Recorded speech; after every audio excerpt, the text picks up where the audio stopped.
What's up, everybody? Welcome to the live stream. Yeah, the whole, like, you know, you're getting ready for the stream, so you, like, straighten up your clothes and you cinch up your pants. And the whole reason I'm wearing sweatpants is because I don't want them to be tight. I don't want them to be snug. I want them to be loose and comfortable so I can juke. Whew. Welcome to the live stream. It's good to be with you on a Monday evening. Back with you. Look what I did today. Ooh, I made a battery today. I've done this before. I've never done it with a spot welder, and I've never done it with nickel strips. I did it like the real professional way that real professional battery makers do, with nickel strips and a spot welder. Yeah. Maybe make a video about this so all you people who spend all day making 18650 packs can tell me all the shit I did wrong, which I'm sure there was plenty. That's why I made one off camera.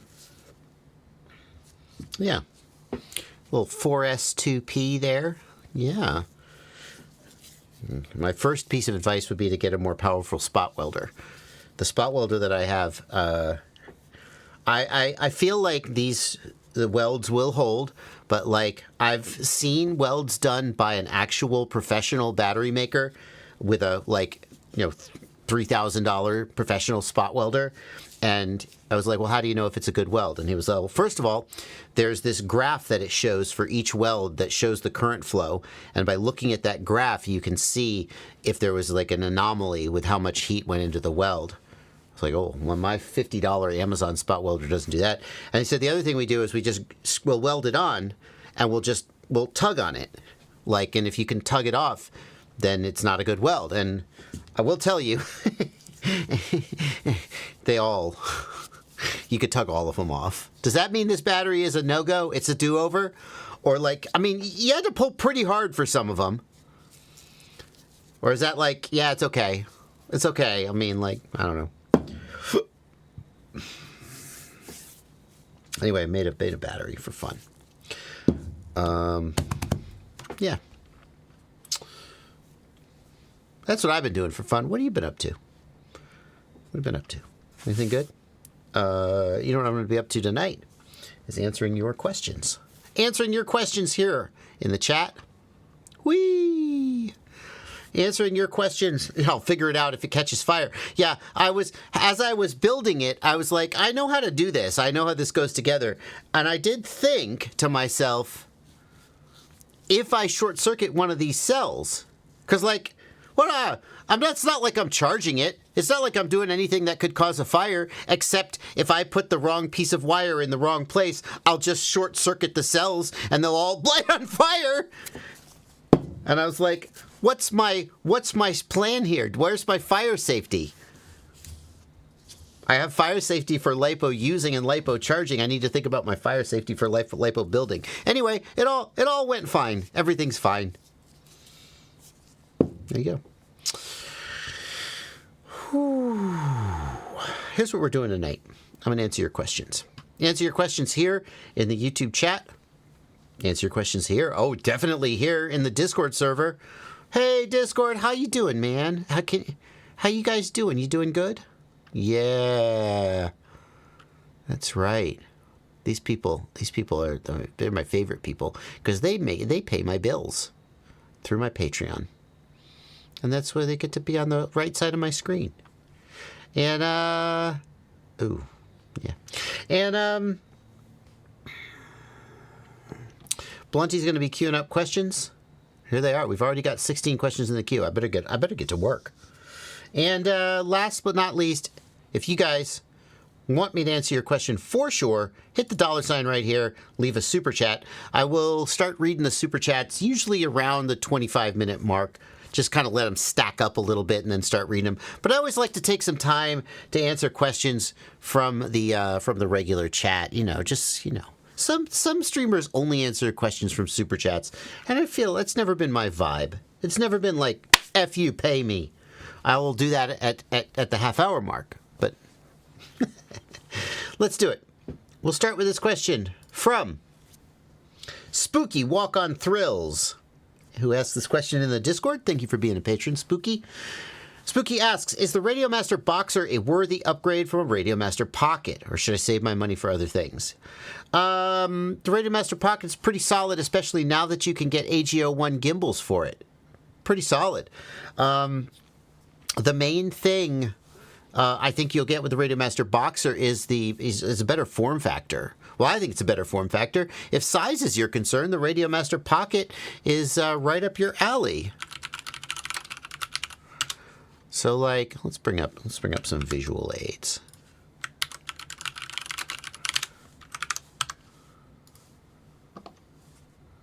So here we got the Pocket. It's a great little handheld radio. Here we got the Boxer. It's somewhat bigger. The Pocket has a foldable antenna. It goes easily into a backpack. Just stuff it in there. Frankly, if you have some of those great big old jeans, like the JNCO jeans, you probably get it in a pocket. Literally a pocket. The Boxer isn't going to fit in anybody's pocket, but I think it's a little more ergonomic, and the gimbals are a little bigger. You can get AGO1 gimbals for either, but the Pocket is going to have smaller gimbals. Personally, the Boxer is my daily driver. I think the one thing the Boxer is missing is a foldable antenna. They've got this SMA connector, or RPSMA, whatever it is, on top. So you can put an external antenna on the Boxer, but I don't, and I probably never will. And so I actually modded my Boxer with a foldable antenna. I think it just makes it just about the perfect radio. Is it a worthy upgrade? I think the smart move would be to get the... So $140 for the Boxer. The Boxer Crush is $190, and it comes with the AGO1 gimbals. So you're basically getting the AGO1 gimbals for $50. If you were going to go from the Pocket to the Boxer, you should go to the Boxer Crush and get the AGO1 gimbals. Then you're getting just like pretty much if you're going to buy a Boxer, you probably should spend $50 more and get the Crush. It has cool colors. You can get it in black or gray. If you like, if you're lame. But you get the AGO1 gimbals for $50, which is a pretty good deal. Yeah. My personal favorite is the hot pink. Yeah, buddy. No, not cherry red. Hot pink. Hot pink. Okay. But don't feel like you have to upgrade. And if you like the form factor of the Pocket, stick with it. If you want a bigger radio, the Boxer, it's a good one. For long range, about 10 kilometers, Goggles 2 or Walk Snail with Avatar GT. Asks Charlie Lion Chow. 10 kilometers? The Goggles 2 with the O3 air unit, or maybe the O4 air unit, they can go 10 kilometers. People have gotten the Goggles 2 out past 20 kilometers. I think under real world usage, you're going to struggle to get 10 kilometers out of the G2. Here's the problem. Whenever I try to do like longer range stuff with the G2, which I'm not going to tell you where I was in the world, because if it was in the US and I admitted I was trying to fly BVLOS, the FAA would be mad at me. So let's just say that once upon a time, somewhere in the world, I tried to fly longer range stuff, BVLOS, and with the O3 and the G2, like I would get 2 or 3 kilometers out, and then I'd be at an altitude, like I'd get a kilometer out at 100 meters. And I'd start to lose video and it'd break up and I'd be like, oh, I don't like this. I'd be at 2 megabits per second. So I'd climb to 200 meters and then it would be fine. So I'd push and I'd get to 2 to 3 kilometers and then it would start to get shitty again. And I'd be like, okay. And I'd climb to maybe 300 meters. And then I'd be like, I don't like this. I'm starting to get at the altitude where maybe there are other aircraft. I don't feel good about this. And then I would like not go any further.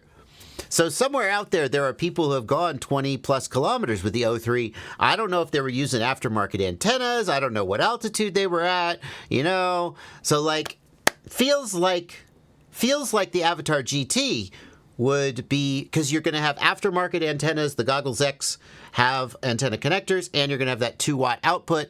It feels like maybe that's the way to go. But then again, the O4 air unit, the Goggles 2 can take aftermarket antennas, and the O4 air unit has pretty amazing performance. So I think if I like had to pick today, I would say I would take a punt on the Walk Snail. I feel like I would be more likely to succeed with a Walk Snail, but I can't say from personal experience. Hope you like that answer. We got a question here from Mad Hatter CT. I have a set of old analog Dominator goggles. I've been thinking about going digital. Would you recommend the Walk Snail VRX, or should I save up for the Goggles X? I don't know, man. Analog Dominator goggles. Which Dominator goggles? Because there have been a lot of Dominator goggles. The Dominator HD, the HDO, right? Wait. There have been a lot of Fat Shark goggles. Fat Shark Dominator HD, Fat Shark Dominator. No, see. They renamed their frickin' Walk Snail goggle. They named it the Dominator. And now I can't find any frickin' specs for the original Dominators. There's the Dominator HDO. They've just called them Dominators. It's impossible. Yeah. I don't know what goggles they are and what specs on the screen. I would look at the screen resolution as the main thing. But honestly, the Goggles X are going to give you the best experience. So if that's an option, I would say do that. What's the point of long-range flights? Not trying to be mean, genuinely curious. Okay, I'll say this. I don't fly long-range, not even like wink-wink. I don't fly long-range. But some of the appeal of long-range, I think, is just the challenge of doing it. Like the idea that you can say, I went 30 kilometers, I went 50 kilometers.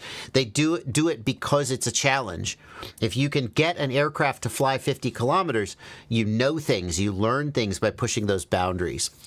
Some people want to be able to do functional things with long-range flights. They want to be able to do like search and rescue. They want to be able to do surveying or something like that, where they're actually doing something functional by flying long range. You know, if you're a farmer and you have a lot of farm fields, maybe flying 10 kilometers out is what you need to do to be able to go look at your fields. I got a message from somebody once who said, I have a big ranch and I want to check my fences for damage, and I have to drive my little 4x4 all over the property, and if I could just have a drone where I flew the drone over the fence line and inspected the fence line, it would save me so much time.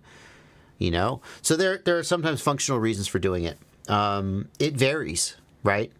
To some degree, I agree with you that like just pointing your nose on a compass heading and flying in a straight line until you lose video isn't that exciting, especially because a lot of the time you're doing that semi or even fully autonomously. You may have altitude holds, you may have heading holds, you may have a GPS waypoint. So you're basically just watching it happen. And then sometimes you lose video and you're not even watching it happen. You're just looking at a dot on a GPS map and you're like, I guess that's where my drone is. Finally, the other reason people do it is that there are things you can do when you can make drones go places autonomously, and some people want to get into those things. Usually, it's for professional reasons. So, yeah, but I don't think it's I don't think it's like exciting in and of itself. Yeah, people like to do endurance stuff.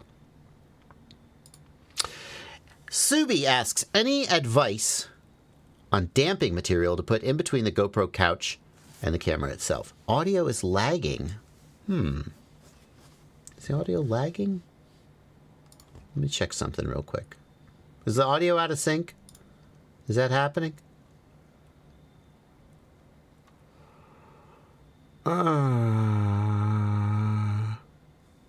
Nope, it's just you. Okay, great. Well, never mind then. Here we go. All right.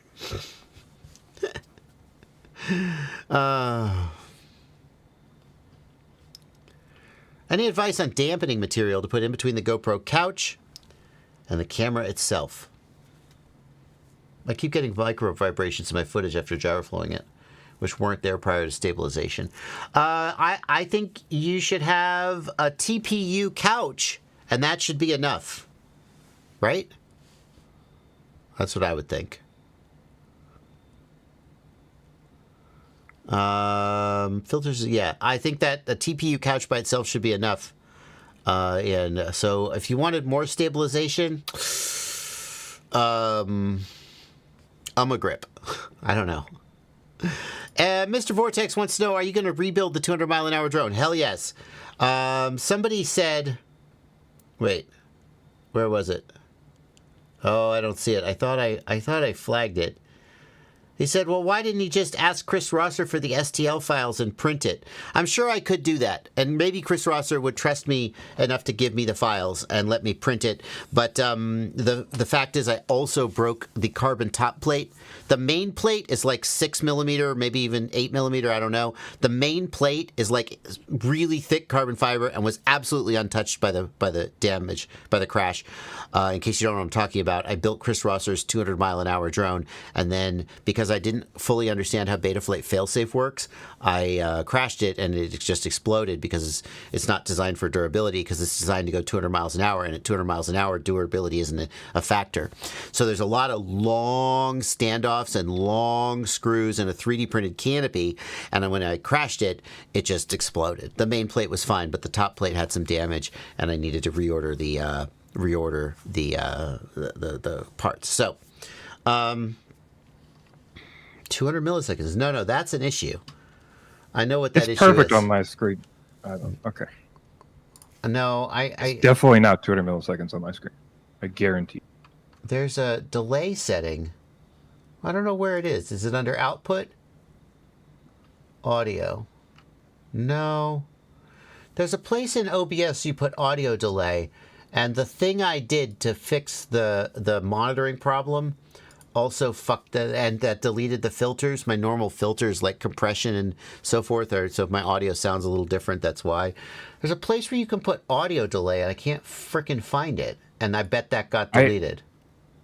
I'm just telling you, when you refresh it, it's perfect. Ghost Branch says it's off YouTube by 200 has milliseconds. Ghost Branch usually knows what he's talking about. That's all I'm saying. I don't know. You think Blunty says it's perfect. It looks perfect on my screen, man. Here we go. Normally latency. Okay.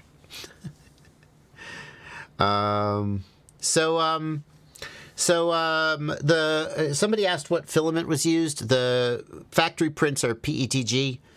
So in case you were wondering, and yeah, I will be rebuilding it. I was actually trying to talk to people about getting a waiver to go over 100 miles an hour, and without going into too many details, because we still haven't fully worked out the details, it turns out it's going to be more complicated than it seemed like it would be. Because it's a 107 operation, yeah, it seemed like it was going to be more complicated than it otherwise would be. So it may not be feasible for me to get a waiver to go over 100 miles an hour.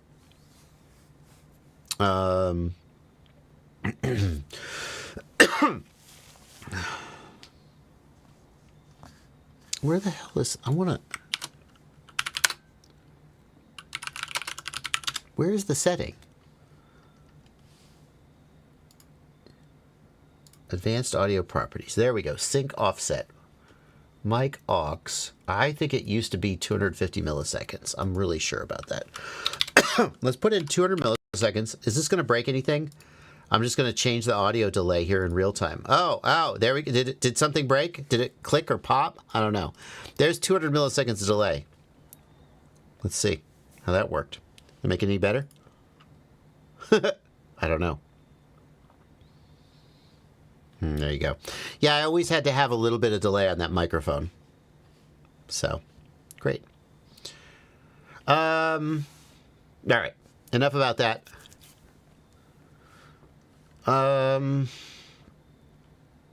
We should talk about the O4, right? The rumors about the O4 and the new DJI goggles, but we are going to do that. We are going to do that. How could we not? I can't believe no one's asked. Plenty of someone asked, and I just haven't seen it. Yeah, it's queued as a question. Damn. All right, we're going to do super chats first, though. Here we go. Dexter Taylor, thank you for a $5 super chat. I've been using the DJI FPV for a bit, looking to get my first quadcopter. Want to reuse the goggles and the remote. Any recommendations? If you have the DJI FPV, excuse me, apologize for that. If you have the DJI FPV, then you probably have the V2 goggles and the V1 remote. Right, Plenty? Or did the FPV drone come with a V2 remote? Oh, God, I don't remember. It's the V2 remote, right? It's the RC2. I'm pretty sure. It would be the RC2. Yeah. So you have the RC2 and the V2 goggles. I believe that means that you can use the RunCam Link or Caddx Vista video transmitter and any of their associated cameras. You cannot use the O3 because it won't be compatible with the RC2, but it will be. The O3 would be compatible with the goggles, but I think not the RC2. No. Oh, God. The RunCam Link and Caddx Vista will only be compatible with the V1 remote, not the RC2. If you're using goggles V2. Which I assume he is because he bought the DJI FPV. Yeah. The DJI FPV drone came with the V2 goggles. If he gets an O3, can he use the V2 goggles and the RC2? Damn. Yes. He can.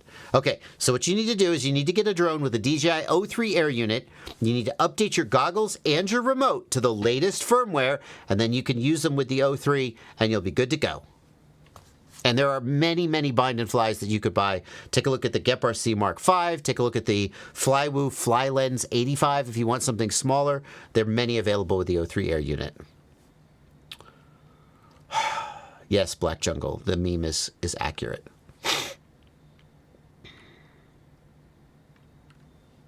People think I'm testing the O4 air unit. They are wrong.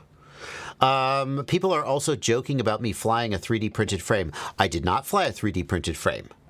The Chris Rosser HS5 is a carbon fiber frame with 3D printed fairings, and there's nothing wrong with that. The frame is structurally made of carbon fiber. The fairings are for aerodynamic purposes only. It's not a 3D printed frame. Shut your mouth. Recursive FPV says, thank you for $10, Recursive. I recently blew out the FETs on an ESC, which burnt out my O3 camera wire. I replaced the wire, but I only see a black screen with OSD. My camera gets hot. Do you think replacing the cam is all I need to do? I mean, I can't say for sure. It seems like the same sort of voltage and electricity that burned out the wire burned out the camera at least. I would buy a new camera and see if that fixes it. And if not, then you got to get a new air unit. The air unit is pretty robust. Yeah. So... But yeah, that's the next thing you should do. Dexter Taylor, thank you for a $10 super chat. You are the reason I am dead set into this hobby and binge watch way too many YouTube videos. Oh, Dexter, you were going to binge watch somebody's YouTube videos. I'm glad it's mine. Black Jungle, thank you for 5 Brazilian reais. Reais? No, that's not right. Or as we say here in English, reais. DJI Goggles 3, Goggles N3 and Flight Controller N3 thoughts on the DJI naming conventions. Well, Black Jungle, the DJI naming conventions are crap, but the DJI products are hot shit. Holy crap. The leaks about the new DJI Air units, woo, got me flustered. I was like, DJI... Like, right when I think, oh, DJI, just incremental, small improvements, nothing, earth-shattering. DJI just like, wham! Out the gate with some serious moves. Holy crap. Holy crap. We'll talk about that. First I'm going to finish up the super chats. Mr. Heller. Thank you for a $5 super chat. I made a battery saver, and I was hoping you could spread the word. Save as many batteries as possible. It's on Maker World, model number 739518. Alrighty. 739518. Well, I don't know even what a battery saver is, but let's take a look. Oh, I see. Well, the idea being that you'll put this on your battery and it'll help protect it. I could see this for like a bottom-mounted battery, maybe.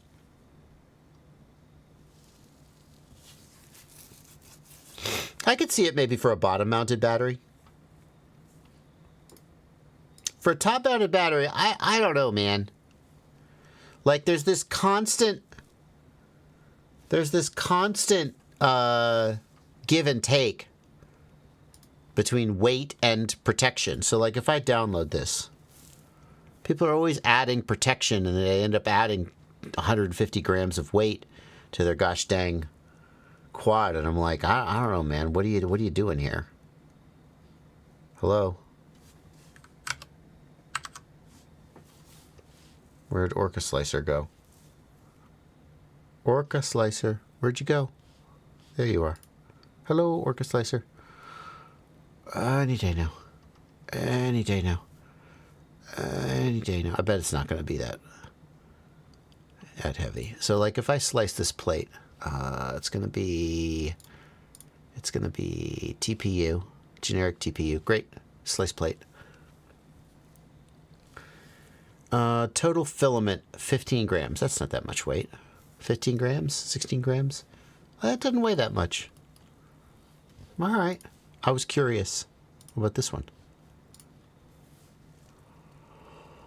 14 grams. That's not that much weight. There you go. Well, if you guys are interested in protecting your battery, 739518 on Maker World. Good on you. Callie Boltons, thank you for a $20 super chat. I have a SkyStars H743 Lumineer TX5GS analog, both Runcam and Caddx infra cameras. I would like to have both cameras in a quad frame so I could switch between them. Do you know a good 5-inch frame for dual analog camera setup? Not really. No, you're going to improvise this. Nope. You're going to be 3D printing something custom, 100%. I certainly don't. And if there is one out there that has dual camera setup, well, you probably make a lot of other compromises. You should take a good frame. I would probably be looking at like a 7-inch frame just because they're a little roomier and they can carry the weight, have room for the electronics. And I would be custom 3D printing some kind of mount for the second camera, basically where a GoPro would go. Yeah, I wish I had a better answer for you. You want to mount 2 cameras, that's just... I mean, if somebody can tell me in the chat of something that exists, great. But I think you're going to be custom making something. There are frames that do rear camera mounts, Shredder points out, for a cheater cam, they call it. Cheater cam, where you have a backwards facing camera and you can switch between them. But that's a different thing.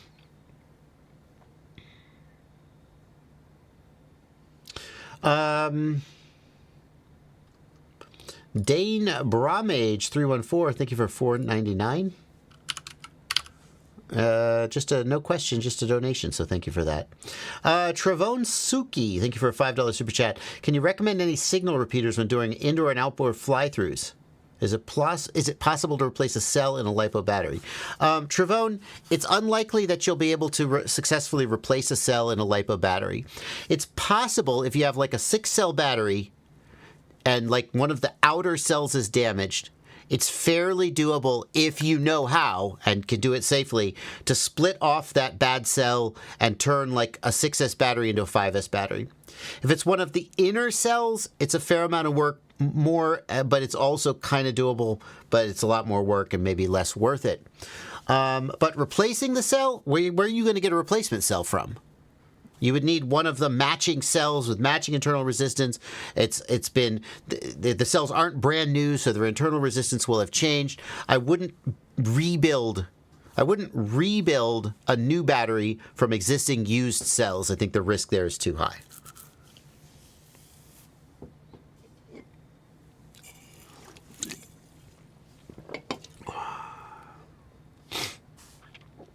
Here's the question from Dane Brumage. DJI V2 plus analog adapter. Goggles show static when VTX off, blue screen when on. Okay. Well, that for sure means that the goggles are getting signal from the module. My guess is this is an NTSC PAL issue, or the signal from the camera on the drone is messed up in some way. I would test it with multiple cameras, and I would set the cameras to both NTSC and PAL and see what happens. That's my guess as to what's going on.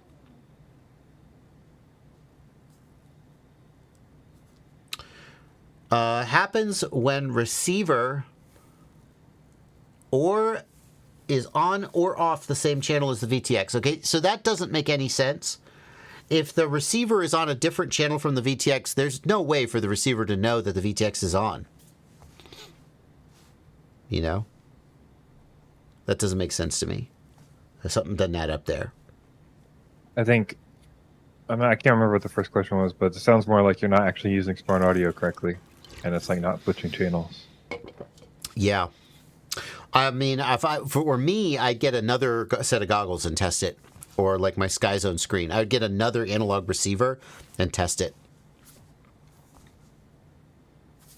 Moonbeam. I am working my way through this spindrift, but you can see it's I'm not. I would waste time sipping off an empty can. Okay, well, that's the super chats. We didn't have a ton of super chats, and so we will be going back to the regular chats. And Blunty, where's the question about the O3 rumors, O4 rumors, etc.? Can you find that? Yeah, it was just Skydozers. Skydozer. Can you confirm or deny you are testing the O4? I can confirm that I am not testing the O4. I do not have an O4. If I had an O4, I wouldn't say that. I would just keep my mouth shut, right? So you know for a fact that I'm not under an NDA. And the fact that I'm going to now speculate about rumors also tells you that I'm not under an NDA, right? So this is all speculation, but it's based on the stuff that we saw from Mads Tech. Blunty, can we find the post on my Discord? Or I'll just go to Mads Tech's page. And I think I should be able to find it. in his community posts, I'm guessing. Pat is upset that you don't have it. But I don't know that any of the KOLs have it yet. I could be wrong. Yeah. You know. Well, I didn't participate in the, what was the little tiny one? The Neo? No, I didn't participate in the Neo launch. I was invited to participate in the Neo launch. I kind of had an idea of what the rumors said the release was going to be, and I didn't think it sounded like something I wanted to cover right then and there. Like, not that the Neo isn't an interesting product, it is a little too far removed from FPV. Like, the Avata is just barely overlapping with the world of FPV because you can fly it in manual mode, etc. But the Neo, like, it's cool, but it just, at that time, I didn't feel like doing a review of it, and so I said no thank you. And I don't know if that, I don't know. But I didn't get the O4. So I don't know if anybody got the O4. Here's what the rumors are. Mads Tech, we feel like these are pretty solid rumors. And has knocked my socks off. So the DJI O4 Pro, 60 megabits per second, 1080p. Okay. That's consistent with the Avata 2. No surprise there. 50 megabits per second on the G2 and Integra. Very clever. So we have backwards compatibility with the G2 and the Integra, but you're going to get only 50 megabits per second, not 60. So, it's still pretty good. But, wouldn't you like to upgrade and get that 60? Very smart, DJI. 130 megabit per second DVR with D-Log M. 130 megabit per second is a very generous bit rate for 1080p. With D-Log M, how good the log footage will be, it's probably not true log footage, but it's a Cine-like log D, whatever. Probably better than the standard footage if you do, the standard color grade if you intend to do manual grading. So very nice. 1/1.3 camera at f2.0, so a larger sensor. Doesn't necessarily mean better, but usually that means better low light sensitivity. And frankly, we've seen it in the Avata 2. It's probably it's almost certainly the same as the Avata 2. So, better low light performance. 33 dBm max RF output. Now, bear in mind that this is from the antenna, almost certainly, not from the radio. And this is how Walksnail and DJI, I don't know about HD0, but this is how Walksnail and DJI spec their output power. It's from the antenna. So you have typically 2 to 3 dB of antenna gain. So your actual output from the radio is about half the number that you see here if you're comparing to an analog VTX. But it's not really meaningful to compare the output power of a digital to an analog VTX because the effect that they have on range and the range they can get from a certain amount of output power is so different. Nevertheless, 33 dBm. That's higher, I'm pretty sure, than anything we've seen before. Maybe that's why you get better range from the O4. Latency as low as 15 milliseconds when used with Goggles 3 in race mode. Holy crap! This was the first time when I went, oh, DJI. Oh, I remember why DJI is like, did you forget about me? Did you think that I was going to go quietly in the night? The king is back, right? Race mode, shut up! We're DJI, we don't give a crap. Yeah, here you go. Latency? What do you need? What do you care about latency for? There, you bunch of whiners. Oh, fine. Here's 50 millisecond race mode. It doesn't even say what the resolution is there. So I'm curious. Because when Walksnail released a low latency race mode, they went down to 540p. That's how they got the ultra low latency, by going to a low resolution. And Walksnail race mode 540p, it doesn't look great. You get maybe 19 milliseconds of latency. I don't even think you get as low as 15 milliseconds with Walksnail. And now keep in mind, this is 100%, this is not fixed latency. Number one, because the way that DJI modulation, encoding, etc., the whole video system is not based around fixed latency. That's the thing that HD0 has that they don't. Okay, but number two, they say as low as 15 milliseconds. So you're going to have 15 millisecond latency when you're sitting right next to yourself, and then you're going to take off, you're going to fly away, the latency is going to go up. Nevertheless, presumably, like normally you see, say, 35 to 50 milliseconds of latency, right? And now you're going to see, say, 15 to 25 milliseconds latency. That's better, okay? Unless you have the G2 and the Integra, in which case 30 millisecond latency. Oh, again, just a little bit of an incentive to go with the G3. Now, the big question that's outstanding, we don't know the answer, is, did they also fix the channels? Did they fix the output power? When you're in race mode, does it still up and increase and decrease the output power and screw up the timing system thresholds? Do their channels still just barely not overlap with the standard race channels and screw with the timing system? Because if so, then they missed the boat. And that is exactly the kind of boat missing that DJI would do. They would release this race mode feature that makes everybody go, oh, DJI finally gave me what I wanted. They finally gave this. Oh, they were listening this whole time. I lost faith. DJI, please forgive me. And then you'd get it, and it would be like, oh yeah, 15 millisecond, good for you. But the channels are effed up, and it still doesn't work with the timing systems. That's exactly what they would do. I mean, maybe they'll get it right. But that kind of thing where you think they did exactly what you've been wishing they would do, and then it turns out they kind of did it, but they kind of didn't. That's a very DJI thing to do. So we don't know about that yet. I think it's important to consider that it's the same feature as WalkSnail. Like, they named it that for a reason. Like, I don't expect them to be thinking about the feature in any way other than let's do the same thing WalkSnail did. Well, in that case, Right? they will have gotten the race band channels correct. Because WalkSnail did. Right. But I mean, like, as far as there's no fixed latency, there's no change in RF output. No. It's not going to be easy timeable. You know what I mean? Like, it's not actually aimed at racing. It's aimed at calling it a race mode to compete with WalkSnail. Well, That's what I think. I mean, yes, I agree. WalkSnail should get credit for doing. WalkSnail made their channels line up correctly. I don't know what they did with their output power, but their output power has never been the same as DJI exactly. So I feel like WalkSnail actually made a sincere and good faith effort to create a usable race mode. Whereas I think you're saying DJI is more likely to have just wanted to tick the marketing box and maybe have missed some of the nuance.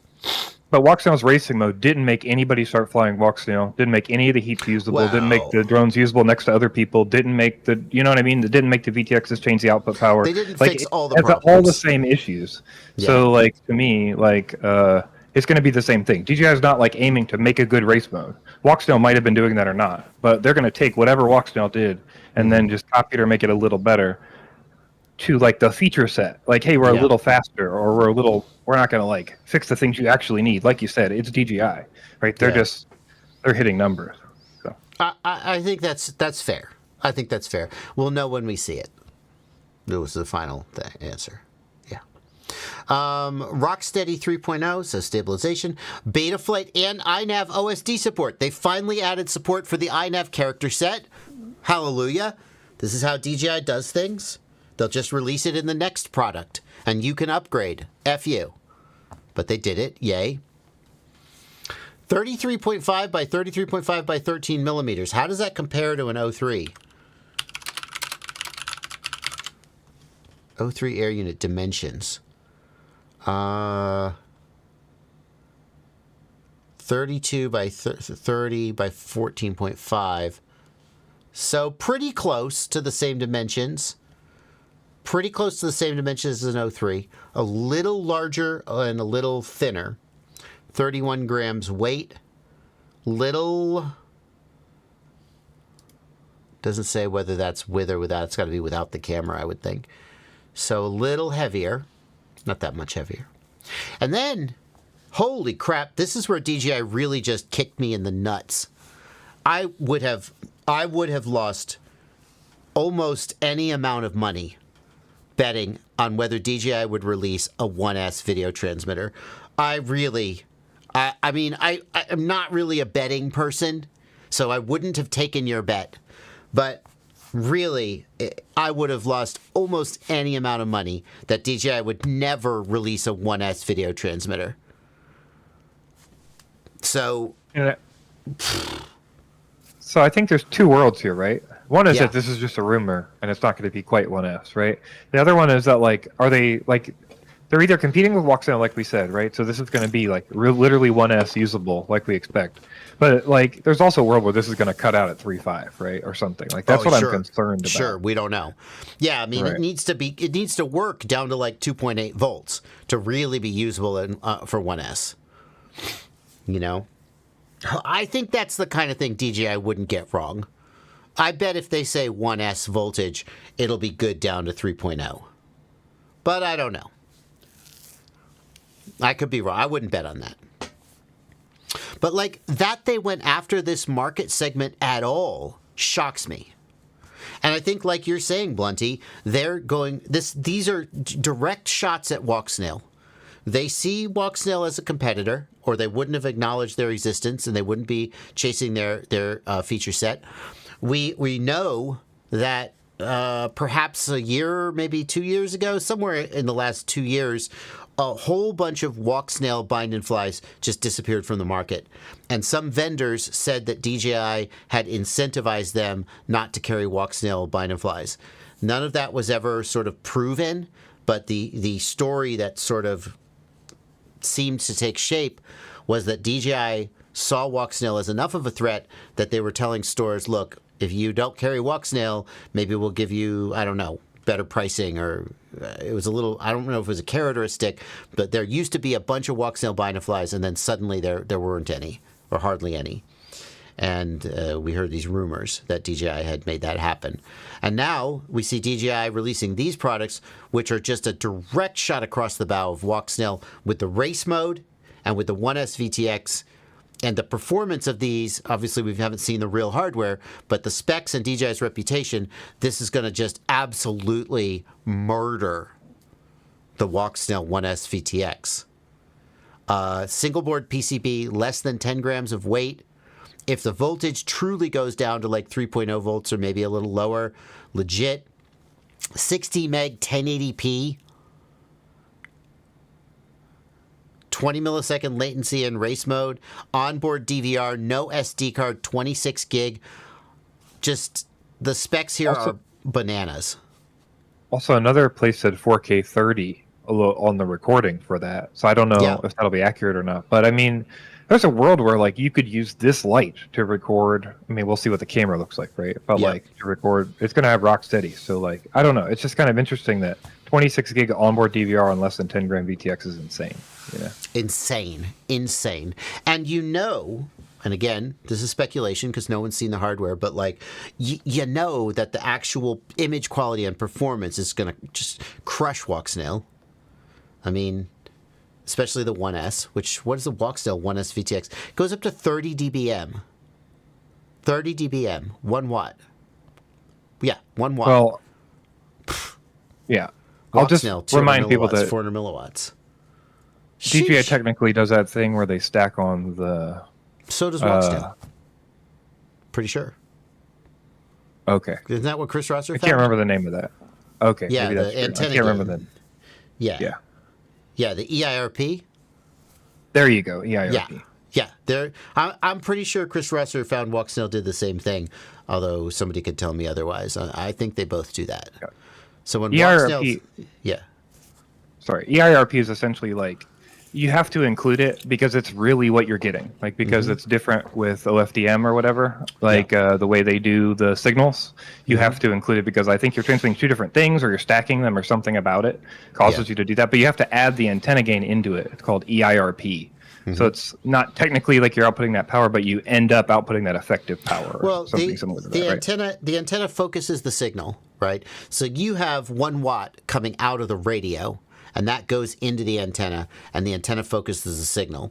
And the idea is that at the strongest point of the antenna's focus, how much additional gain have you gotten by focusing the signal?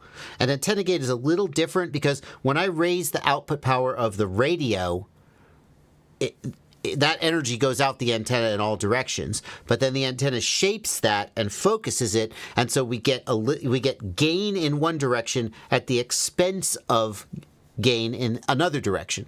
So an omnidirectional antenna focuses the signal down into a disc or a toroid, like a donut. And it's a smaller and flatter and wider disc, right? So we have less signal directly above and below, more signal out to the sides. That's an omni antenna. And the amount of that focusing is the antenna gain. EIRP is the amount of power you're radiating, including your antenna gain. And DJI uses that. The analog video transmitters typically do not include the antenna gain when they report their output power. It's output from the radio itself. So when analog VTX says it's doing 1 watt, that's 1 watt from the radio into a 3 dB antenna, which would be 2 watts.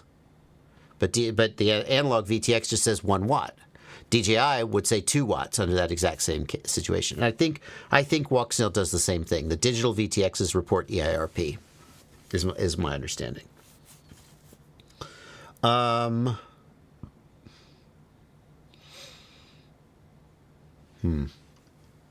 Anyway. Just amazing stuff, and I can't wait to see it. The other thing I think the DJI 1S VTX will beat Walksnail in is the Walksnail 1S VTX has durability issues. Like, I'm not like going to overplay how bad they are, but it could be more durable. Let's put it that way. And the DJI 1S VTX will not have durability issues because DJI don't play that game. It will be as bulletproof as DJI stuff always is. And that alone is going to potentially sway some people. So, whoo! Baller move. DJI is so good at this game. And I'm so glad I don't have to compete with them.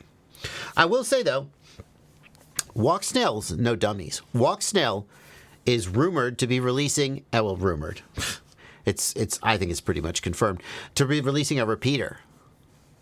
A signal repeater. Whoa. Talk about, hit the enemy where he's weak, right? DJI not going to release a repeater. I don't know, maybe they will. But that's baller. Anyway. There we go. Thanks to Madstech for these rumors. And for other people for releasing them.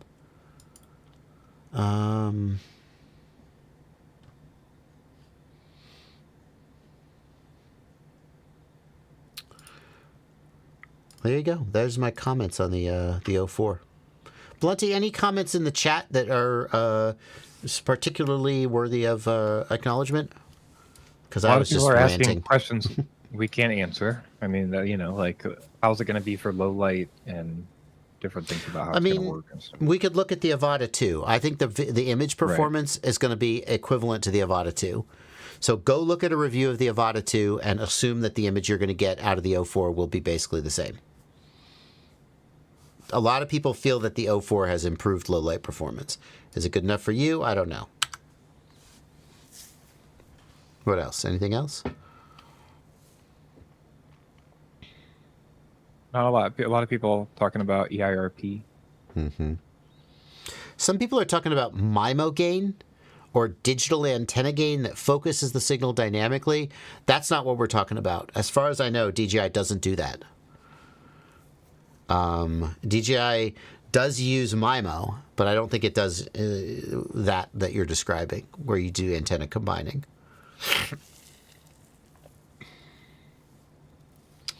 Yeah. I think it specifically does, right? Because that was how we always talked about the chains when we looked at the original DJI goggles. There was like chain 1 and chain 2 where they combine the antennas, but maybe I'm confused about the terminology there.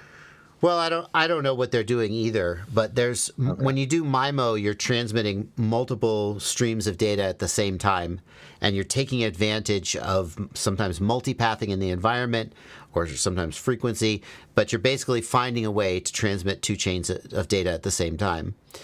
Digital antenna gain, I think, is where you you manipulate the phase of the 2 antennas to create an antenna pattern that is, you have 2 omni antennas, right? and then you delay the phase of one of them like a quarter wavelength, and suddenly the signals cancel and add, and you can like focus the beam. And I'm pretty sure DJI isn't doing that. That they're not. I don't think they're doing MIMO beamforming. They're just doing basic MIMO.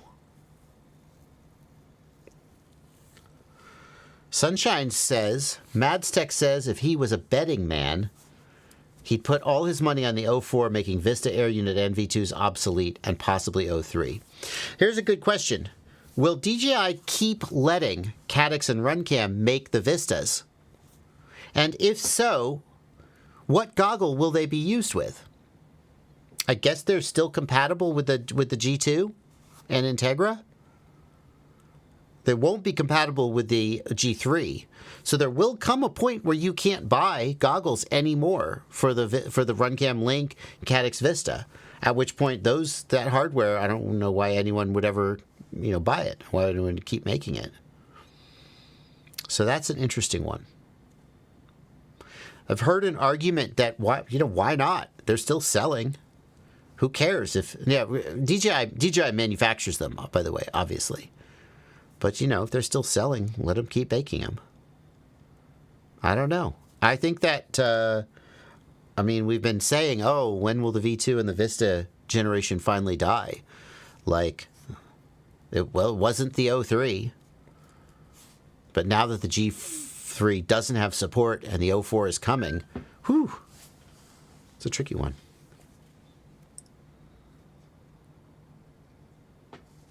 Sorry, my phone has notifications turned on. Let me mute that. Alrighty, let's move on. Sean England says, given the state of the future and potential tariffs, are you stocking up on any parts? And if so, anything in particular? Thank you for all you do for the community. I'm not stocking up on anything in particular. I think that's a loser's game. Because, you don't know what's going to happen. And I don't know, when you go through parts as much as people in this hobby do, stocking up buys you time, but it buys you how much time is it going to buy you? See, there's so many times in my life when I have stocked up on parts, and then, oh look, 1, 2, 3, 4, 5, 6, 7, 8. Oh, look. Here are 8 sets of 533 motors that I bought as spare parts for all the motors I was going to break while I was racing when I built my 533 racing drones. So glad I stocked up. I haven't broken a single gosh dang one of those motors. They just keep going. They're too tough. Oh my goodness. What else have I got in here? Oh, here are some iFlight Zing 2207s when I built my perfect freestyle build so many years ago with the 2207s. Still got them. Interesting. Oh, here. Let's see here. Got some Cricket motors from the time I built a Cricket build. Got some more Cricket motors. I don't even know what that is. Oh, look. Here are some RunCam cameras. I don't even know why I have these. Here is an iFlight Success 50 amp 4-in-1 ESC. Here's another one. iFlight BL30U Success. Remember those? Way back from before the Blitz? Every time I stock up on spares, I don't use the damn spares. It seems like. I finally did go through all those Vistas I bought that one time when there was going to be a shortage of Vistas, and I bought 6 Vistas, and then every so often I would pull out a giant handful of Caddx Vistas on a live stream and cackle at all you guys who couldn't have them. But then 3 years later I still had 6 Vistas and I had no use for them, and I was like, So I gotta tell you, I think I've lost more money by stocking up than I have lost on not stocking up and then having to pay more for something. So I don't know, man. I don't know. You don't know what the future is going to hold. Buy what you need to buy. Don't go crazy stocking up. And the other thing is, let's say that a tariff goes into effect and the price of everything goes up by, I don't know, whatever percent, 20%, 30%. Let's say you buy 6 months worth of stock. Okay, well, great. You saved yourself 6 months. And then at the end of 6 months, when you've burned through that stock, now you're paying the increased price. That's the thing. How far ahead are you going to get yourself by stocking up now? If a price of a flight controller goes from $50 to $70 due to some tariff, I don't know, I made those numbers up. Great. So you buy 3 flight controllers today. You spend $150. And then 6 months later, you've built 3 quads, and now you're paying $70 for a flight controller. So how far ahead are you going to get yourself?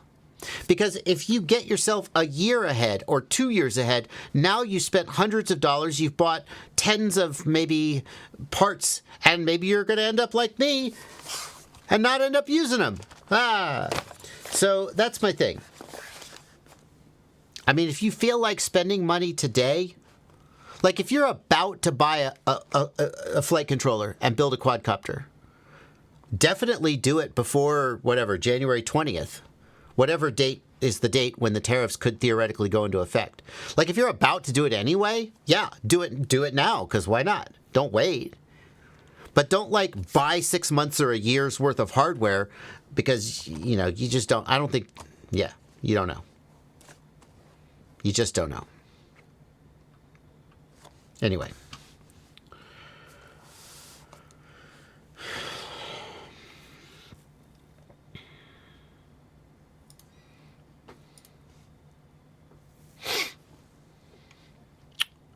Anyway, good question. McShaky wants to know, how do I file a bug with HD0? I mean, I would email support@hd0.com or contact Ryan Quellet. Ryan Quellet, email him or message him on Facebook. Do I need to install WTFOS on my V2 goggles, even if they're updated to their latest release? Yes, you do, unless you're using them with the O3 Air unit. If you're using the V2 goggles with the Vista or RunCam Link video transmitter, you need WTFOS to get the full OSD, full Betaflight OSD.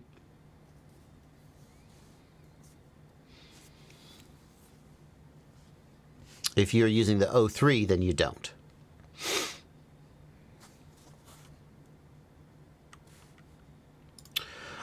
Jack Woods changed the video channel on his Emax video transmitter, and now he does black screen video. You have to unlock the video transmitter.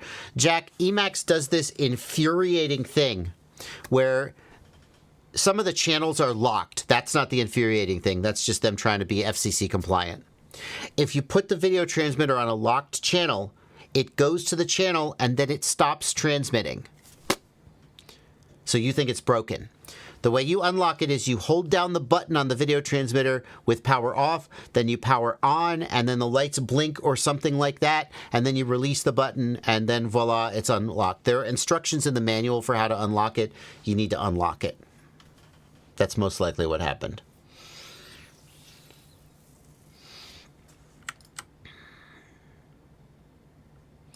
Newbie wants to know if I recommend the Beta FPV Air 75 over the Air 65. Newbie, I haven't flown the Air 75, so I can't say from personal experience. In general, 65 and 75 millimeter both have their pros and cons, the 75 being a little bit bigger, a little more powerful. Some people feel like the 65 is the pure tiny whoop experience. Some people feel like the additional power and agility of the 75 is very desirable, especially if you're trying to do freestyle stuff. I think it's a toss-up, just depending on how you want to fly and where you fly.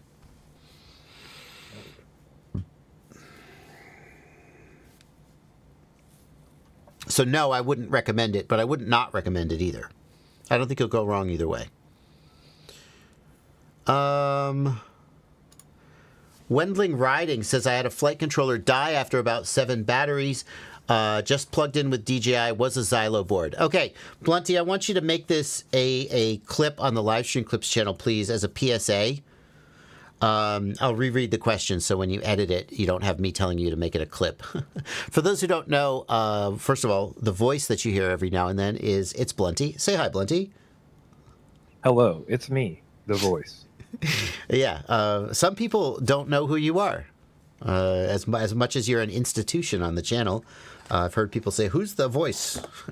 That's It's Blunty. He's queuing up the questions right now. He does a lot of stuff with me, and he also runs the Livestream Clips channel, Joshua Bardwell Livestream Clips, which is clips from my live streams. So if you miss live streams, or if you want to, just get highlights, or if you want a searchable way to find content from the live streams, the Joshua Bardwell Livestream Clips channel. Go on, get on over there and subscribe.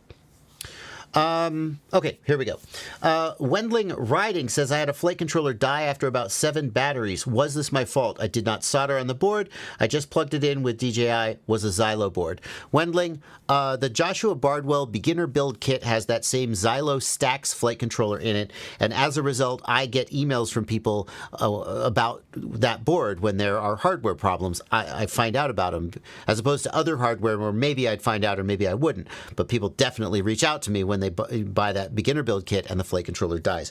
There is a problem with the voltage regulator on that board. I don't know the exact nature of the problem, but we have seen, and I think GetFPV has acknowledged, to me at least, that there's an issue. They think maybe that it just can't handle the current draw from the O3. They're not 100% sure, but we've seen enough of these where the voltage regulator dies when you run the O3 off the flight controller, and it's not your fault. And although I can't speak for their customer service, I have seen them replace this flight controller for people in your situation. All you did was plug in the O3 and go fly, and bam. If the voltage regulator died, and if they deem it to have been a defect, then so you should reach out to support@getafpv.com. Tell them the story. Don't say, and then Bardwell said you'd give me a new flight controller, you bastards. Don't do that. Don't put me in that situation, please. Just politely tell them what happened, and they will determine. But I can tell you I've seen them replace other people's flight controller in that same circumstance. And I would say that these days, and I don't know what happened, because it's been years since I made that, a year at least, since I made that tutorial, and it was fine. And then suddenly in the last few months, I've started getting a bunch of reports of people where the flight controller just dies, the voltage regulator pops. So maybe they changed something about the manufacturing, or they got a bad batch, I don't know. But I would recommend that you, in the future, you solder the O3 power wires to the VBAT pads instead of plugging in, because I think the next one will die in the exact same way if you just plug it in as you did. So sorry, you have to solder. There you go.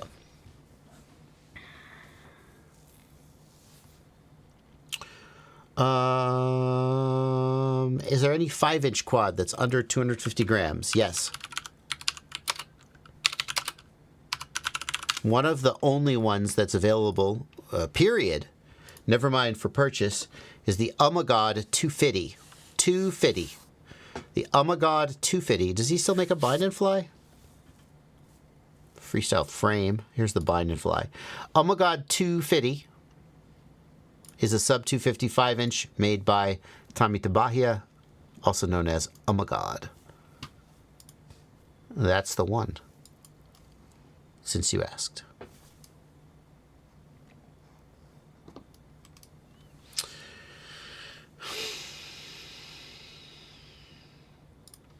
Here's a question from Cade's Rides, or Katie's Rides?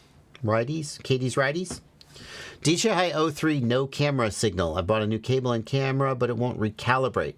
I spent $140 in replacing parts. Okay. If you... I had this same problem recently. I had an O3. The camera got smashed. I replaced the camera, and it wouldn't calibrate. I've seen this problem before when you buy... You can buy replacement cameras, lenses, and they actually, I think, are pulled from, they're pulled from another drone, or they're China-fied, and they won't calibrate. The gyro won't calibrate. I'm going to assume that I know in my case it was a legitimate O3. It was just another. It was an O3 air unit that we pulled the camera off of as a spare, but we didn't want to replace the air unit because the air unit was fine and it wouldn't calibrate no matter what I did. And then I was like, I don't know, and then I just replaced the whole O3. Bad for Life points out that the O3 needs to be powered up by battery to calibrate the camera. That's a good point. If you're not powering the O3 with battery, then the calibration won't work. Maybe that'll fix you. That was not my problem. Yeah. So...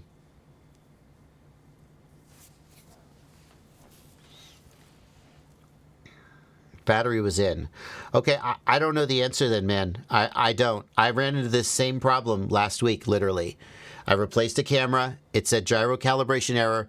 Then no matter what I did, it wouldn't calibrate. And I was just like, all right, well, screw this thing. And I just put a new air unit in.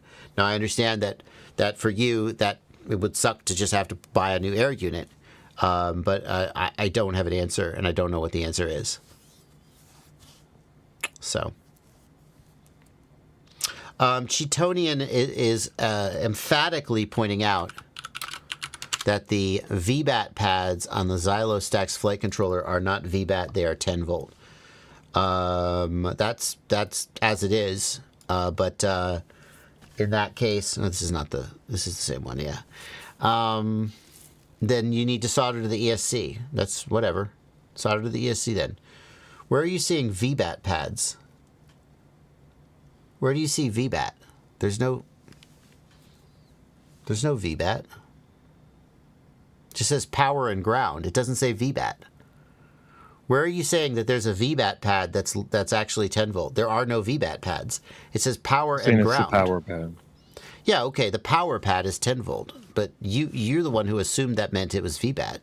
It's not mislabeled. It's just labeled power. Okay, I was confused there for a minute. Yeah, you need to solder to... I said solder to VBAT. Solder to VBAT, for example, on the ESC. That's the simplest way to get VBAT. Yeah. You could... Is there on the underside? On the underside... Where's the ESC plug? Have we got... This isn't the right fucking flight controller. Beautiful. This isn't the V3. Because you can only get the V3 in the beginner build kit. Isn't that right? Oh, so frustrating. Yeah, you can... The manual will show the V3. My God.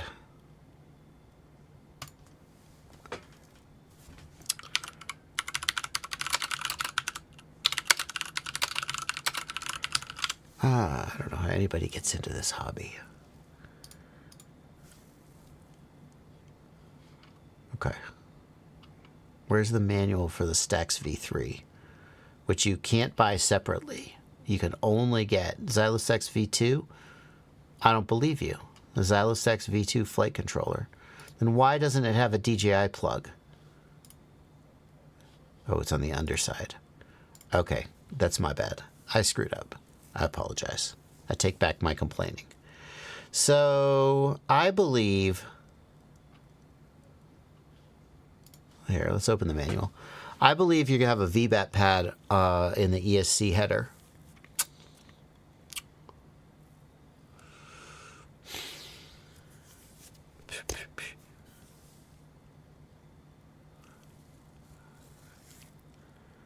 .10 volt. Notice labeled 10 volt Beck here for power. 10 volt Beck. No miscommunication there. 4-in-1 ESC. Show me the underside. Here we go. Here's your solder pad for VBAT. On the underside, there's ground and VBAT in the ESC header, and that's your solder pad for VBAT. That's where I would put the air unit power. I would cut those wires out of the header, and I would solder to ground and VBAT on the underside instead of using the plug. And I know you wanted to plug it in and not solder it, but I wouldn't do that with this flight controller until they figure out why the voltage regulator is dying and fix it. Because here's the thing. You're going to call them and you're going to be like, my flight controller died after 7 batteries. It popped, and you're going to show them the pictures, and they're going to see instantly that it was the voltage regulator, and they're going to go, okay, we'll send you another one. And then if you just plug it in and pop that one, they're going to be like, look, we already sent you a replacement. What do you want? We're not going to send you flight controllers till the end of time.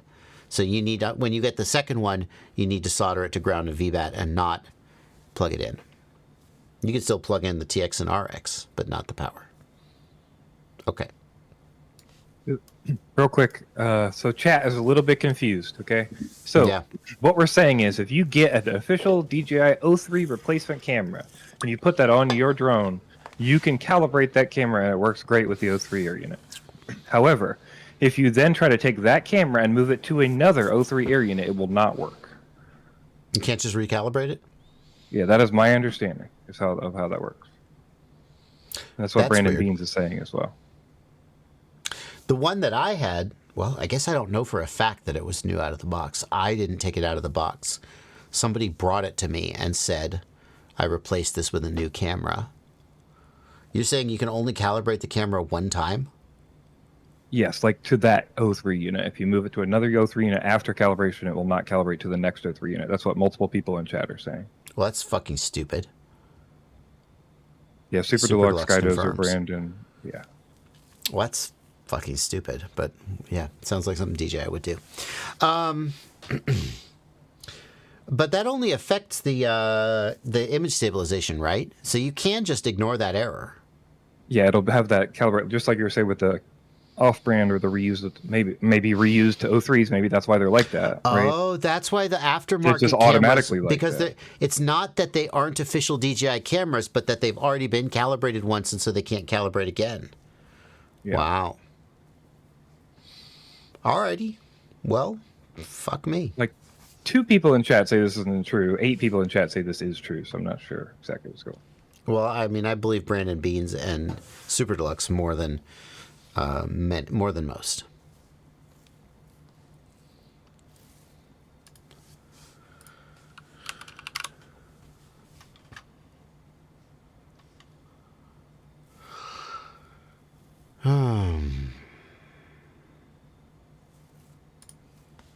Okay. I got a question here from Ghost Branch. Ghost Branch says, I think the new budget DJI stuff will get some new people interested in digital FPV. For the upcoming O4 air units, I just wonder if I should get a G3 or wait if they'll also release a new flagship goggle anytime soon. Ghost Branch, obviously, we can't predict what DJI is going to do, but I would be surprised. The G3 is still relatively new. I would be surprised if they released a new goggle. It's clear that the G3 and the O4 sort of generationally come together, and I would expect the next new goggle to come to either be like the Integra, which was kind of a downgrade from the G2, or the next like big flagship goggle to come with the next air unit, whenever that happens, which will not be anytime soon. That's my sort of prediction. But prediction, it's just just me talking out my ass. Mr. Moon asks, living in Australia, the goggles N3 are $359, whereas secondhand V2 goggles still go for $500 or $600. 2015 Fat Shark HDOs still go for $300. It's crazy. What would you suggest going with? I mean, what does a G2 go for? I think we finally reached a point where I would stop buying the V2 goggles unless they were sub $300, and maybe even then. I think that it's getting they're so far behind, and I just feel like the usable lifespan. I don't know. Like, I would want to feel confident that the run. Here's the thing. I would want to feel confident that the RunCam Link and the Caddx Vista were going to survive the O4 launch, and I don't know that they won't. But like anytime a new VTX comes out, and you're kind of like, how are they going to keep supporting the old things? And so you buy a V2 today, and then the O4 comes out, and if you're unlucky, DJI finally decides that the Vista and RunCam Link are done, and now you can't get usable VTXs anymore. I guess technically the V2s can work with the O3, but some people are suggesting maybe the O3 will get cut. It's just a very uncertain time right now. So I don't think I would buy a V2 goggle today. Maybe in 6 months if we find out that it was all a bunch of hullabaloo, a bunch of, trouble over nothing, and then where they're going to keep making the RunCam link and so on, then you go, okay, well, the V2's fine to buy. I would hesitate to buy the V2. The G2 and the Integra are fairly inexpensive, and I don't know how much they are in Australia, but the Integra especially is fairly close in price to what we used to see used V2s going for. So yeah. As far as the N2 goes, the N3 rather, you're giving up a lot with the N3 in terms of 60 FPS and so on. The price is good, but I would be tempted to try to get an Integra, and I don't know what an Integra goes for in Australia. In the US, an Integra goes for pretty close to $359. Got a few more super chats coming in. Let's just knock those out. Can the Goggles 2 and the Goggles 3 view each other while using the O3 Air unit? Charles Garagady. Thank you for $7. I can tell you that the V2 and the G2 definitely can spectate with each other when used with the O3. I believe that the G3 and the G2 can, but I haven't personally verified that. I think that they can. How can you tell the MMCX connector has burned out? Thank you for a $10 super chat. You would need to connect a power meter to it or some kind of RF analyzer to it and test the power coming out of it, test the signal coming out of it. That's how you would do it. I'm not sure what else you would do.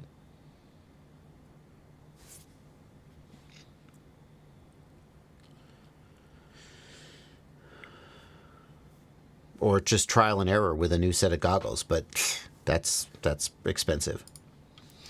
Darkness, thank you for a $5 super chat. I'm about to buy the GEP-RC Mark V with the O3 Air unit. It asks for receiver protocol. I don't understand what I need to choose about those options. I'm using the DJI RC3. Sure. Let's just bring up that page. GEP-RC Mark V. O3 FPV. The receiver protocol, you want PNP. PNP means that there is no receiver, and therefore it will be set up for use with the DJI RC. So you want to select PNP, 6S PNP or 4S PNP. PNP stands for plug and play, and basically means that there's no receiver included and you install your own receiver. But if you're using the DJI RC Air unit, then PNP with a DJI means it's set up for the RC controller, just by default. That's how you interpret that. Coney Bamboni says, I have a Radiomaster 4-in-1 Boxer. If internal RF is off, can I safely remove the antenna? Yes, you can.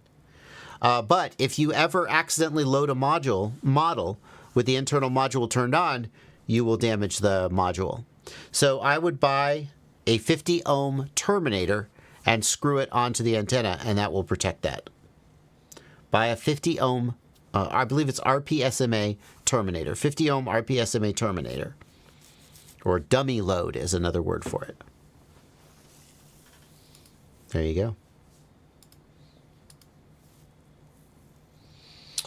Is it currently safe to update the O3 and the Goggles 3? Meaning, did they truly fix the loss of signal glitch? They say they did. I haven't heard people screaming that they didn't.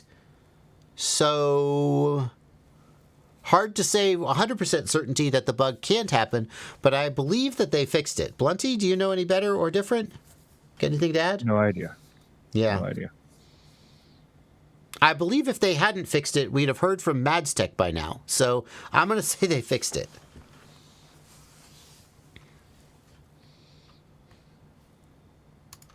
Ray Knowles says, how do I fix my TBS Tango sticks? They only show throttle and pitch. The other inputs are just gone.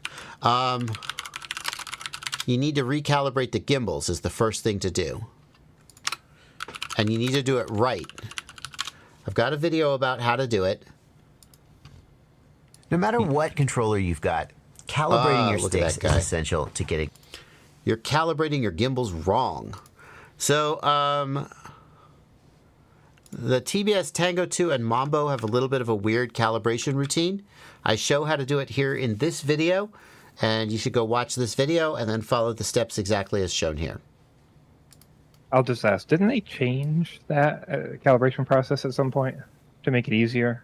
That's my memory of the like it was one of the firmwares changes it to make it easier to calibrate because everybody was having so many problems with calibrating the Tango 2. I don't know. That's not ringing a bell for me. Okay. You still have to do the thing where you hold sticks down, hold sticks left, etc. That's the thing, and then I think that's the thing where people screw it up. Because, like, you can't move the sticks at all during that period or it screws the calibration up, is my experience. Anyway, watch that video. It is 12 minutes long. That's what you need. That's probably what you need to do. You probably don't have a broken gimbal. Here's one from Aim High FPV, who is in the Discord. Thank you, Aim High. For being a patron. I have a Tiny Whoop Vision 40, which I crashed recently, but I was able to transfer it to a new frame. When I tried to connect to Betaflight, it doesn't show up, even though the laptop makes it sound like USB was connected. The drone connects to goggles and radio, and my other drone connects to Betaflight no problem. So you got a problem with your flight controller. Since the problem happened after a crash, we have to assume hardware damage. So normally if you connect the flight controller to Betaflight and it won't connect or it doesn't show up, you might think, oh, maybe you flashed it wrong or you did something in the configuration to break USB connectivity. And then you would say, let's reflash the drone. That'll reset the configuration and get it back working. But your problem happened after a crash. And when stuff stops working after a crash, it's usually almost always hardware damage. I have to assume that you damaged the USB port, perhaps. And so I don't know how you're going to fix that, except by getting a new flight controller. That's how I interpret that. I'll just say the next step, if you really want to go into this, is you need to check and see what it's showing up as. If it makes a noise, you said it makes a noise. So that means you need to go into Device Manager in Windows and see what it's actually showing up as. Yeah. So you go into Device Manager in Windows, assuming Windows. If you have Mac OS, then God help you. Literally, because I can't. You're going to plug it in. Right. And then you're going to look. I think it's going to be under Ports. And you're going to see what it shows up as. Right. And yeah, or you may see it like under unknown device with a little exclamation point or something like exactly. that. Yeah, exactly. And if you're confused about which one it is, maybe you have a lot, you can unplug and replug it, and you'll see it pop in and out, and the list will refresh. The other thing you could do is hold down the bootloader button and plug it in, and see if it'll show up as an STM32 in DFU mode. Oh, that must not have been the bootloader button. He says it's showing Windows has stopped this device because it's reported problem. So that does sound like you have an issue with the USB. You could try DFU, and then the other thing is if you haven't done it, desolder and remove anything attached to the board to make sure nothing's shorting. A request for the USB device descriptor request. Yeah, no. It's your flight controller. It's trending towards your flight controller's dead. I'm sorry. Assuming that you are accurately reporting that this spontaneously started happening after a crash and not like you did something on your computer, like it's a coincidence, like you messed up the driver or something. Let's see here.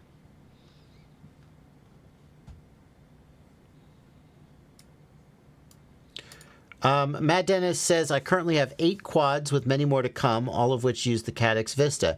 Love my Goggles V2 and the DJI Black remote. Realistically, how long can I count on this equipment? Well, Matt Dennis, that equipment's going to keep working forever until you crash it. Right? Now, if you mean how long can I be able to get spare parts, no one can answer that question.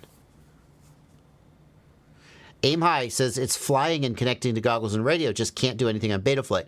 Right, because the USB port got messed up. The USB port got messed up. That's the part that's broken.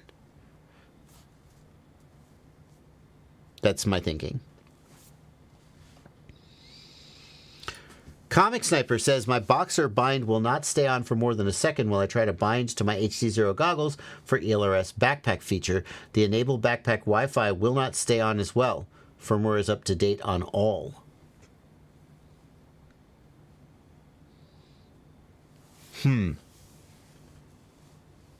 What, you don't... Am I crazy? Do you bind backpack? No, you just put the don't bind.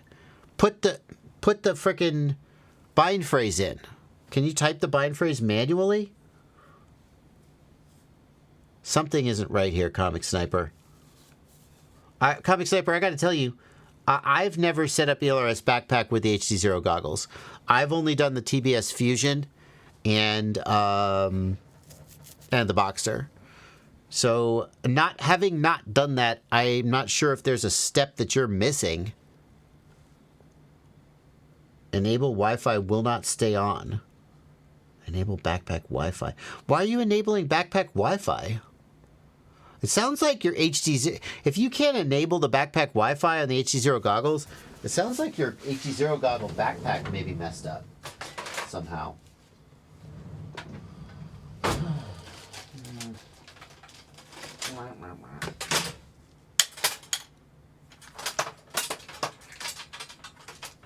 What we got here?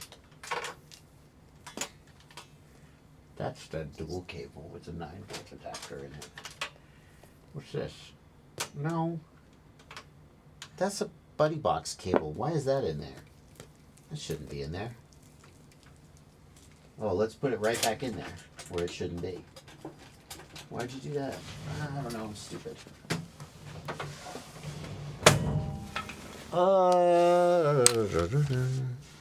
Where's that battery I built? Yeah, that sounds like a good idea. He's saying this is all on the Boxer. Oh. So is he hitting enable backpack Wi-Fi in the ELRS Lua? That's what it Is that a sounds button? like. Yeah, that's the thing. Because you can flash the firmware on the ELRS backpack. And you get Wi-Fi to the backpack. But it should just stay on. I've done that, for sure. It should just stay on. That's weird.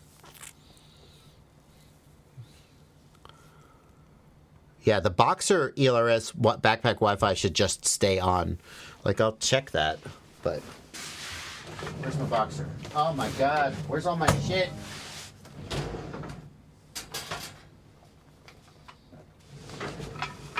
gonna learn something today. Yeah. So, here we go. Express LRS. Wi-Fi connectivity. Enable backpack Wi-Fi. Sending. Okay, so it went sending, and then it went back to the script. But, well, hang on. If I, what?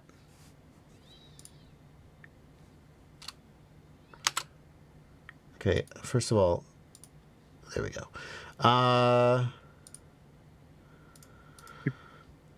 Where's my Wi-Fi? Hello? There we go. If I go here, enable backpack Wi-Fi. Okay, well, that's not working. Is that not? I know that has worked. Is the backpack not enabled? Backpack. Backpack on. Backpack is on. Wi-Fi connectivity, enable backpack Wi-Fi. Sending. Huh. Well, I've definitely done that before.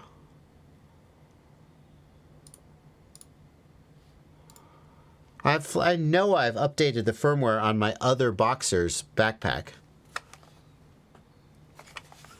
Chris Croft says you never need to enable backpack Wi-Fi. Well, that's how do you update the backpack firmware without that? No, I know I did that on my other Boxer. It's weird that it's not working now. Okay. Did you do it on that radio? Maybe the firmware is old enough that it doesn't respond to that command? Yeah, no, it wasn't that radio. Oh, well, hang on. I'm going to get my other radio. Well, Says available only to TX modules. The backpack is connected and updated to the new backpack firmware for that feature. Yeah, but Sebi D says Wi-Fi is on even if you went back to Lua, but it's not. It's not because it's not. I would see it here in my Wi-Fi, and it's not. It's not there. You can't see that because my camera's covering it up. It's not there. Hang on.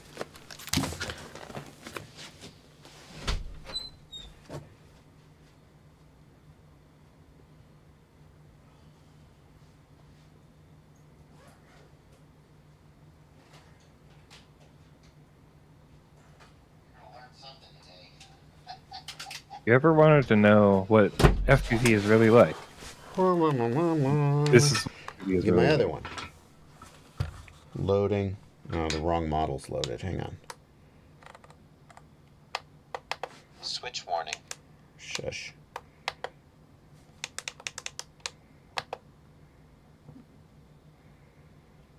Well, fuck. Now the LRS script. What's going on? Have I messed this model up somehow? Internal RF off. Oh yeah, why would that be? Crossfire. I've been doing these EdgeTX tutorials and I'm screwing up my configuration. Here we go. Ready. Wi-Fi connectivity. Enable backpack Wi-Fi. Sending. And the moment of truth. Here. In my computer. Boom! Express LRS TX backpack. There it is. Okay, so it's working. It's definitely working. There. Can you confirm what happened in the Lua? It just said sending, and then it went back to the Lua script. So it looks like great. nothing happened. Great. But So it happened. Presumably, how would you disable? Though I guess you don't, right? You power cycle. I don't know. Okay, power cycle. Or from the web interface. From the web interface. I don't know why the other one didn't work though.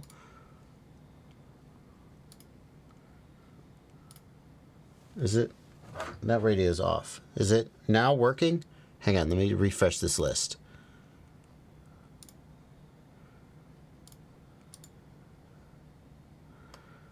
Is it actually working? It seems like my second radio, my black radio, isn't working. The backpack Wi-Fi isn't working. So here's what I would say. I think we spent enough time on this little mystery. Update your firmware, your ELRS firmware, and then see if the backpack Wi-Fi works. But regardless, the Lua script will say sending and then go back and it'll look like nothing happened. All right. Moving on.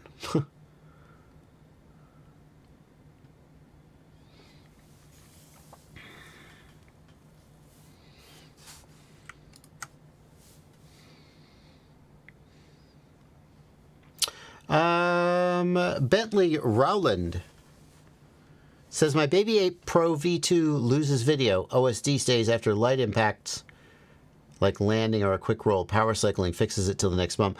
Bentley Rowland, I can't answer this question unless you tell me what type of video transmitter you have. What video transmitter do you have? Without that information, I can't answer. Corkscrew FPV says, I have a Boxer Max, but I like the touchscreen of the T15, but not the gimbals. Any rumors of a touchscreen Boxer? Yes. When the T15 came out, I said to the guys over at Radio Master, damn, you should do something like this. This is a kick-ass radio. And they were like, yeah, we know. Wink, wink. So, don't know the time frame, but yes. ELRS Boxer with Ghost module. I got my first ELRS receiver with a ready-to-fly B25 and watched your ELRS vids. Not getting horrible range, but not great either. Can you look at my settings and see if I missed something? All right, Sunshine. Wait, the B25? What's the B25? Is that Newbie Drone? Blunty, is that Newbie Drone's new whoop board with the custom ELRS implementation that's fucked up? Is that the B25? I'm not sure. No, that's Speedy B. Okay, never mind. What settings have you got? Packet rate 250 hertz. TX power 250 milliwatts. Yeah, that's all pretty normal. You could go to 50 hertz, but you shouldn't have to. You should get pretty good range at 250 hertz.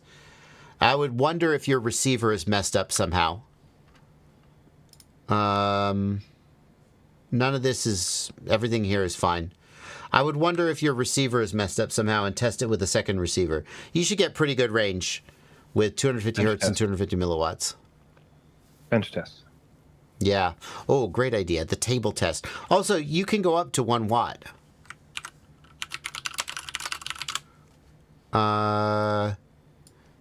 So the other thing you could do to test your receiver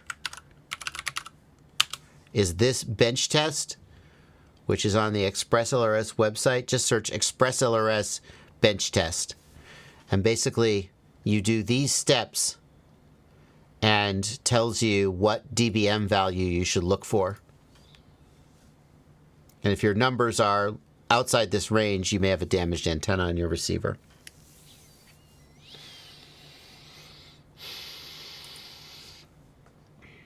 So, thank you for that link, Blunty, and for the reminder. Can you use ELRS to access Betaflight Configurator? Yes, you can. Past 3.0. I'm not sure when they added that. You can't flash, but you can configure. So if your USB is broken, but you have an ELRS already set up, do you have to do anything additionally? That's the question, I think. Broken USB. No, I don't think so. And I don't think so. Okay. No like MSP or anything. Nope, just works. The exact way to do it is kind of wonky because like what you put in the menu bar is kind of weird. You have to... How do you do it? I did it once. You activate... Do you activate Wi-Fi? I think you activate Wi-Fi. You activate the receiver Wi-Fi, then you connect the laptop to the receiver Wi-Fi network, and then in Betaflight Configurator, you can connect to it. But I don't know if it shows up automatically. How would I do this? Can I just do this with... Oh, no. Yep. I don't have a handy ELRS receiver. But yeah, that might work. Bentley replied, he says it's analog VTX. So he's losing video, but the OSD stays. That tells me, I would guess that the camera is losing power. Is it going to black screen, Bentley, or static? I think he said it goes to black screen with OSD. That tells me your camera is losing power. So I would check the wiring to the camera, and I would check the camera itself. Oh, static. Then, if it's static, then the VTX is going out. But then static OSD doesn't make any sense. You can't have static with OSD. That doesn't seem possible.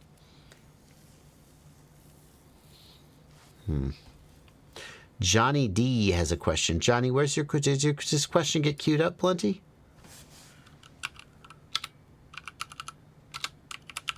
Johnny D wants to know. I have a Walksnail Avatar HD Nano Kit V3. I don't have a 10-volt regulator. Can I use one of the 5-volt pads? The Nano Kit, does it work off 5 volts? The Walksnail Avatar HD Nano Kit V3.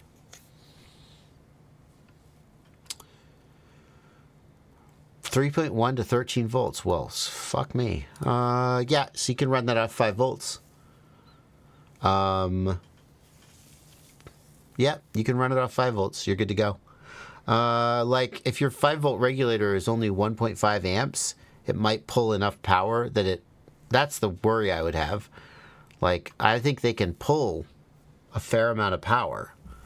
So running it off your 5-volt regulator, there's a risk you would brown out the 5-volt regulator, but that depends on the power rating of your voltage regulator. I would probably send it. It's probably okay.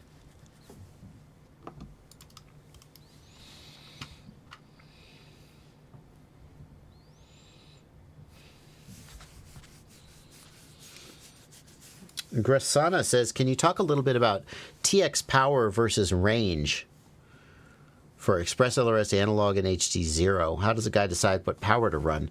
I mean, for max range, run max power, generally speaking. The only reason to turn down the power is to save your battery, if you're concerned about battery life. And if you're running with other pilots, you can create interference for them, and you'll want to turn the power down.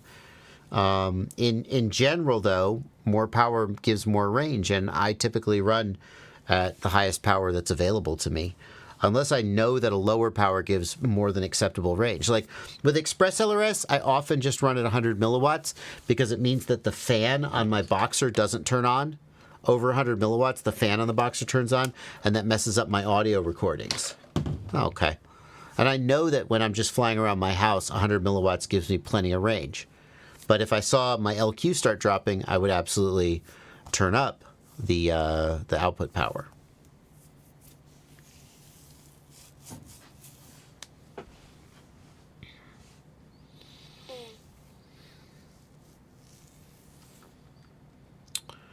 Let's see here.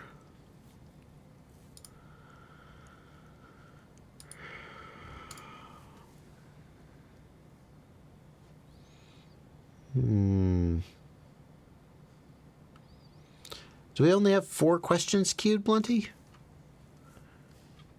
Is that right? Ooh, 5 questions queued. How hard would it be to replace the internal ELRS RF module in the Radiomaster Pocket to the one from the Boxer? So does the Pocket use the same module as the Boxer? Is it the exact same module? Can anyone confirm? Because I mean, I have actually, shoot. I might actually.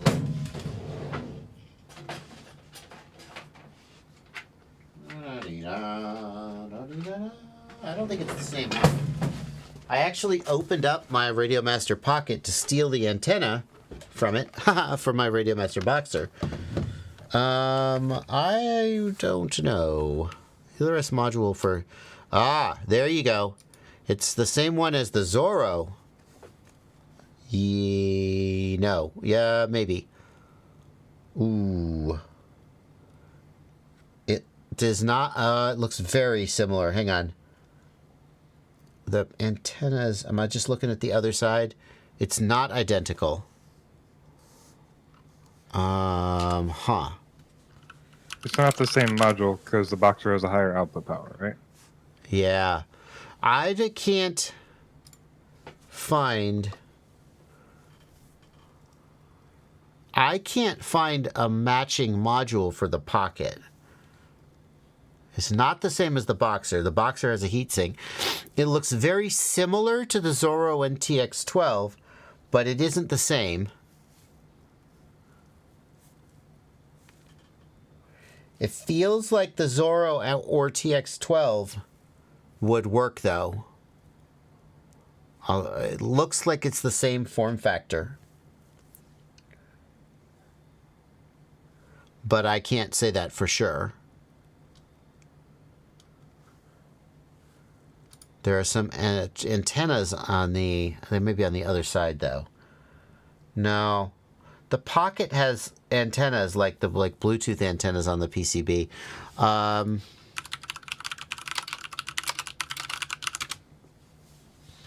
It doesn't look like they sell the Pocket module.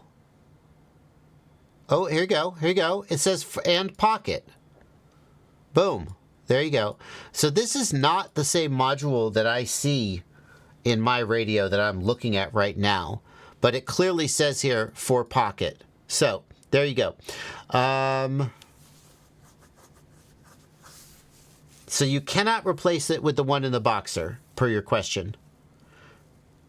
It would not work. It wouldn't fit in there. It's too big. That's your question. The answer is no, you cannot. Now we know.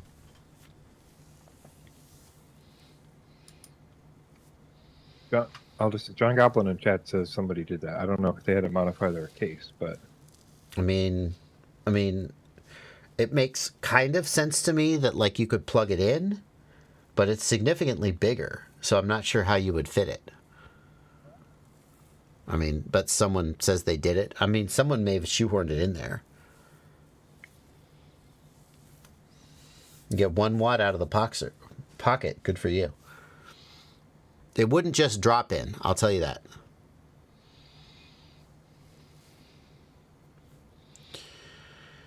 Do you have to rebind or reflash when you turn up the TX power? No, not at all. Nope, not at all. Will you be posting another video this year with a Christmas wish list? I doubt it. I mean, that was fun. That was kind of fun. Well, you and I did that plenty. I mean, there's still time. There's still time. I might. I can't say for sure. Can I stream anything from my phone to the DJI Goggles 3? No. The Goggles 3, the G2 had the ability to stream Wi-Fi or whatever, and they took it out of the Integra, and I don't think the G3 has it. So I think the answer to that is no.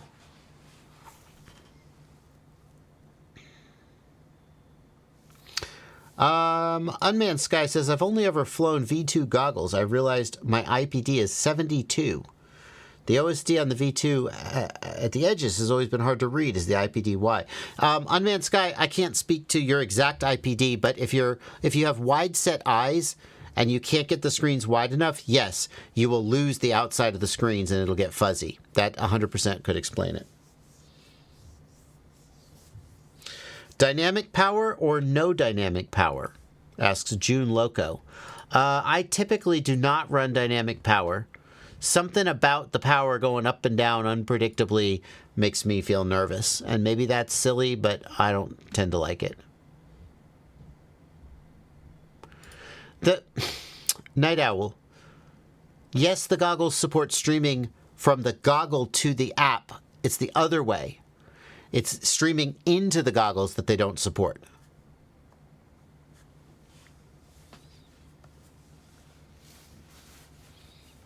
Yeah, of course they can stream to the app. That's easy. How do I stream to my phone from the Goggles 2?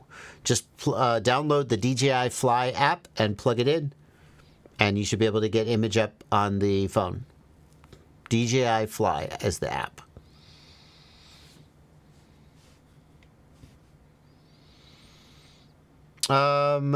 ML Edits wants to know if you can make a 150 mile an hour drone with the AOS Supernova 8s and the SpeedyBee Mario 5 frame.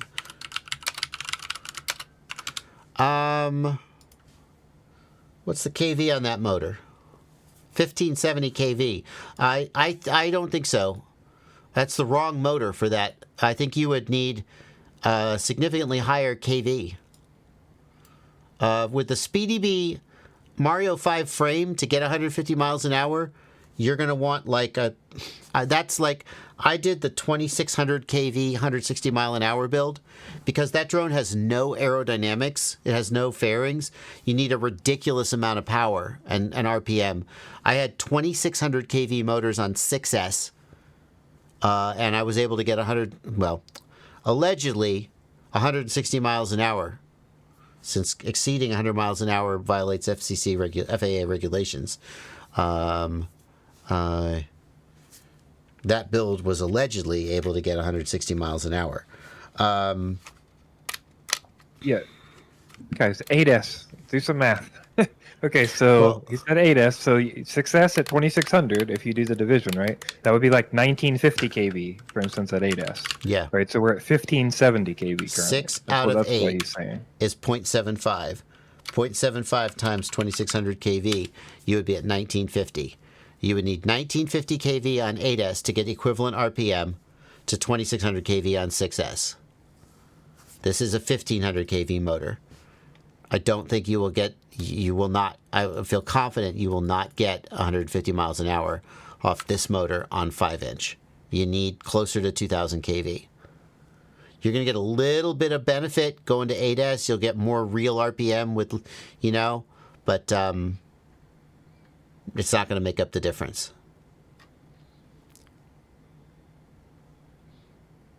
You're not going to get 150 miles an hour. That's my opinion. Hey, you asked. Sorry, you don't like the answer.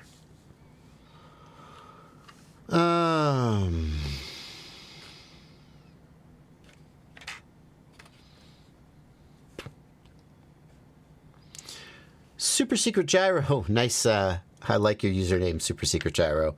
I know what that's a reference to. I referenced that earlier on an earlier stream. I'm using the DJI FPV RC2, but I'm struggling with throttle control. Would larger gimbals on a Boxer make it easier? Maybe. Maybe they would. Yes. Longer sticks and larger gimbals might make it easier. I can't say for sure. Stick time would make it easier. Like, I don't have any trouble with throttle control on the RC2, but I have years and years of experience. So it's not that you can't do it, but I think the larger gimbals might help.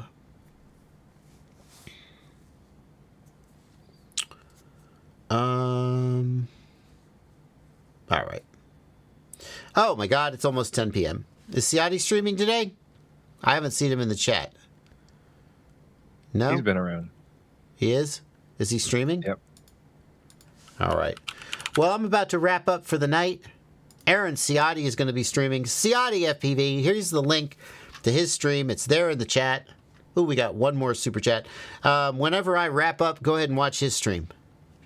Normally I say it's just as informative as my stream, but with more cussing. But we've had a little bit. I've been a little sweary tonight. So anyway, sorry about your children and their delicate ears. Here's a $10 super chat from What Are You Looking For Here? Hey, JB, I've been thinking about doing a build with the Weebleed Skirt 40K motors, but I've heard of pilots killing them in about 10 to 15 packs. Have you had any experience with those motors? No, but you know who has? Oh, hey, you're out of here. I'm not tolerating that shit. I don't want to hear any political shit in my comments. You're out of here. You're done. I'm not even timing people out. I'm just tired of it. No political shit. Bye-bye, Paul Turner. All right, Paul Turner, you get one. You get one. That's one, Paul Turner. I've unhid you. No political shit. You're my grace tonight. Anyway. I have no experience with those motors, but you know who does? Ciati. You should go on over to Ciati FPV stream and ask if he has had any experience with those motors. Alrighty. That's going to do it, folks. I'm out of here. I'll see you in the next one. Bye, everybody. Bye.